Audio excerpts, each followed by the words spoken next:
Hello, this is Lauren Brantley Books, and I am here today with a review of A Magic Steeped in Poison by Judy Lin. This is an Asian-inspired YA fantasy where the magic system is based on the concept of tea. The book starts with a girl named Ning. Ning accidentally killed her mother when she unknowingly brewed a batch of poison tea. There's been a mysterious rash of tea poisonings going on throughout the country, and no one knows who's behind it. All Ning knows is that her mother and sister were poisoned from the tea. The mother died and Ning's sister Shu was very ill. Ning wants to find a cure for her sister, and she believes the Crown Princess has a magic cure-all stone that can save Shu. It just so happens the Crown Princess is setting up a competition to choose her personal magician, known in this world as the Shenong Shi, and the winner of the competition can ask a favor of the princess. Ning enters this competition with the hope that she will win and be able to ask the Empress for a cure-all stone to heal Shu. So Ning runs away from home and goes to the capital to compete in the Shenong Shi magical trials. As I said before, the magic system in this book is based around the brewing of tea. It is a very interesting concept, and I love the descriptions of different types of tea, different ingredients, different brewing methods. It was all well done and well crafted with a lot of good sensory details. I'm not someone who drinks tea myself, I prefer energy drinks, but this book made me crave a good cup of tea by the end of it. It really shows how much making tea is an art form. From growing the leaves to brewing it, it's all such a carefully crafted art, and you really feel the painstaking lengths Ning goes on to make the perfect cup of tea. The tea in this book setting is literally magic, and the wielder of this tea magic is known as the Shenong Shi, or Shenong Tu if they are still an apprentice. Ning was actually not in training to be a Shenong Shi.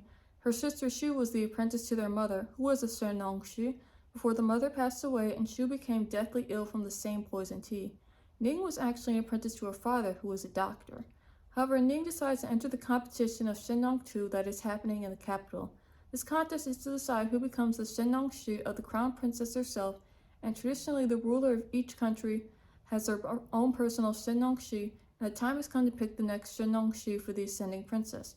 This country still does have an emperor, but he has been sick for many months, and so the Crown Princess has been ruling in his stead. I like the character of the princess. She was someone who had a lot more layers to her than it first seemed, and she was definitely a character that kept me on my toes. She is also queer and has a relationship with her female bodyguard, which was nice to see. I would have liked to have seen more of that relationship, as what we get between them is pretty brief, so there was some nice representation. But back to the competition. The point of the competition, of course, is to find the princess's personal Shenong Shi, and the winner of the competition can also ask the princess for any favor. Ning wants to win the competition so she can ask for the princess's cure-all stone, a magic stone said to be able to cure any illness, and she wants to use this cure-all stone to heal her sick sister. However, I have a gripe with this particular plot point. It doesn't make sense for Ning to believe that the princess has a cure-all stone, because if she had one, wouldn't she have already used it to cure her sick father, the emperor? Even when the emperor is revealed to have actually already died from his illness, which is implied to be the same tea poisoning that killed Ning's mother, Ning still believes that the empress has the cure-all stone. It kind of makes Ning seem a little dense at this point, to be honest. It would have made more sense for Ning to believe this if she had been told the Emperor had been cured of his illness, but that isn't the case, and she believes in the cure-all stone despite Emperor's evidence to the contrary. This is kind of a big deal because it motivated Ning to enter the Shenong Shi competition in the first place. It isn't a good look when your main character is potentially risking their life based on what to be an instantly disprovable belief. This gets into a second criticism I have of the book. I wanted more of the Shenong Shi competition. The three trials we get are fascinating and showcase the different magical powers of the tea, but they are pretty brief. I would have liked if we had gotten maybe double the amount of challenges. I feel like the competition doesn't get the focus it deserves. The competition is supposed to be the meat of the story. It's where the stakes and tension of the story should come from. While I do like the challenges we get, it left me wanting more by the end of the book. What the author chooses to focus on instead of the competition isn't as interesting. We get a lot of court politics, political world building, some world romance, betrayal, all that kinds of stuff. I did like some of it, especially the political world building. I like stories that take their time to flesh out the politics of the world. It makes the story that much more believable and fleshed out. However, the romance of this novel didn't do it for me. It wasn't terrible, but it was way too insta-lovey for me. The romance of Ning and Kong felt too rushed, and I questioned if the story needed a love subplot to begin with. I feel like the romance takes up vital space that could have been used to give the Shenong Shi competition more meat. I understand it's pretty standard for YA books to have a romantic subplot, but I don't think it is always necessary, and this is a book I think that would have been stronger without romance dragging it down. I know everyone's threshold for romance is different, so you might like the romantic subplot fine, but for me it was a bit of a drag, and it's a shame that this time couldn't have spent fleshing out the Shenlong-shi trials. Another problem I have with this book is the pacing. I'm noticing a trend with YA books is that they start right at the inciting incident, the big event that kickstarts the plot of the novel. I don't know why this trend the way it is, other than maybe the publishing industry demands this fast pace because they are afraid of losing the reader's attention span.